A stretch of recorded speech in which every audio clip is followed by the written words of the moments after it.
मुल्क में एक बार फिर ऑडियो लीक की गूंज। शेख इम्तियाज और सगीर बड़ाइश की मुबैना ऑडियो लीक हुई है। मुबैना ऑडियो में सगीर बड़ाइश ने कहा कि शेख साहब अपने अपने इलाके बंद करके रखने हैं, यह मरकजी पॉइंट, हम अब इधर सारे कोर कमांडर हाउस इकट्ठे हुए हैं। सगीर बड़ाइश ने कहा कोर कमांडर हाउस, हम भी फिर सारे उधर ही पहुंच जाए। शेख इम्तियाज ने जवाब दिया हाँ, ख्वाजा तारिक रहीम और हाशिम की भी मुबैना ऑडियो लीक हुई है। ख्वाजा तारिक रहीम मुबैना ऑडियो में कह रहे हैं कि देखें मैंने कोई चीजें भेजी है। हाशिम ने कहा मैं देख रहा हूं व्हाट्सएप पर। तारिक रहीम ने कहा हाँ, इधर आईएसआई पर अटैक किया है आप पारा में और इधर 7-8 बंदे मारे गए हैं। हाशिम ने जवाब दिया 1 सेकंड मैं अभी देखता हूं।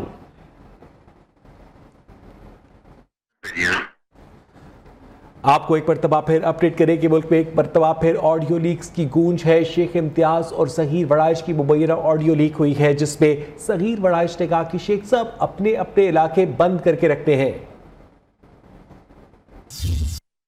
अपने अपने इलाके बंद करी रखने ने कि कोई सेंट्रल पॉइंट साडा जेड़ा है ਅਸੀਂ ਇੱਥੇ ਹੁਣ कोर कमांडर ਤੇ ਉੱਥੇ ਸਾਰੀ ਦੁਨੀਆ ਇਕੱਠੀ ਹੋਈ ਹੈ।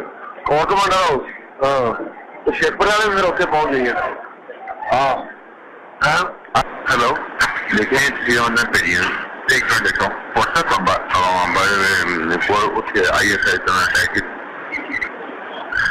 पर एक और वो 7-8 बंदे मारे गए।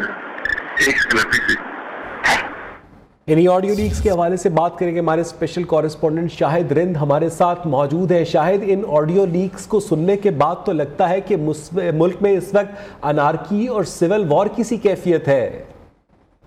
जी देखें, हम कल से ये बात कह रहे थे कि ये जो कुछ भी इस वक्त मुल्क में हो रहा है ये एक हिकमत अमली के तहत हो रहा है। इससे कबल ये बात कही जा सकती थी कि ये हिकमत अमली है।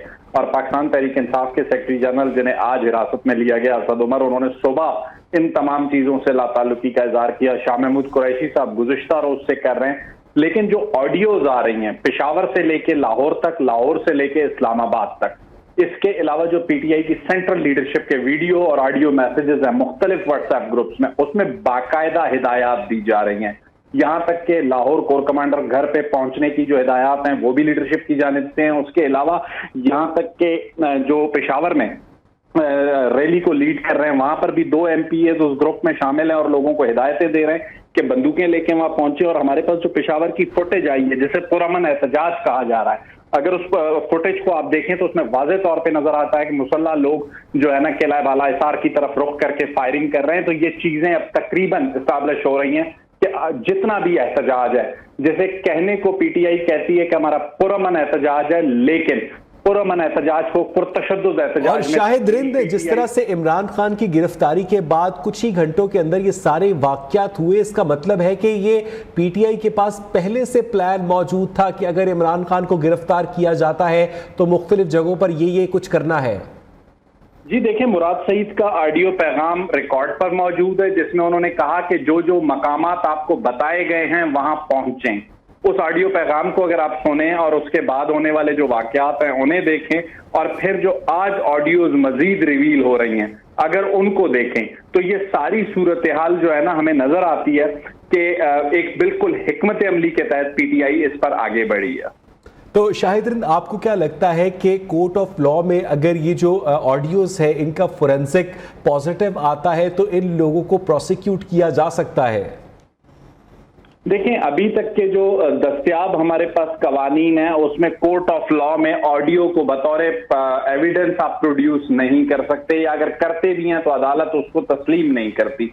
अभी तक हमने पाकिस्तान में ये नहीं देखा किसी ऑडियो या वीडियो की बुनियाद पर जो है किसी मुल्जिम को मुजरिम ठहराया गया हो। लेकिन ये ऑडियोज हैं जो सवालिया निशान उठाती हैं उन तमाम बातों पर, उन तमाम दावों पर जो पाकिस्तान तहरीक इंसाफ या उसकी लीडरशिप इस एहतजाज के हवाले से कर रही है। अब ये बात वाज़ेह हो चुकी है कि पाकिस्तान तहरीक इंसाफ की लीडरशिप जो कल से गायब थी इमरान खान की गिरफ्तारी के बाद से, वो हिकमत अमली के तहत गायब हैं। और ये जितने उन्होंने अपने कारकुनों को जो है ना आज़ादी दे रखी है कि वो जो कुछ करें, उसके लिए बाकायदा अपडेट्स ली जा रही हैं। ख्वाजा तारिक रहीम की हाशिम के साथ अगर आप ऑडियो को सुने, उसके अलावा शेख इम्तियाज की सगीर बड़ाइश के साथ जो ऑडियो है उसको सुने, और पेशावर में जो उनके अरकान असेंबली हैं राबिया बसरी और अफजल इलाही, ये बाकायदा लोगों को हिदायत दे रहे हैं। तो शायद आपने देखा होगा कि आज पेशावर में भी रेडियो पाकिस्तान की बिल्डिंग को रैंसैक किया गया है, बाकायदा अंदर इक्विपमेंट को नुकसान पहुंचाया गया है। इस वक्त मुझे और आपको अपने घर वालों से राब्ते में मुश्किलात है, इंटरनेट सर्विस पूरे मुल्क पे डाउन है।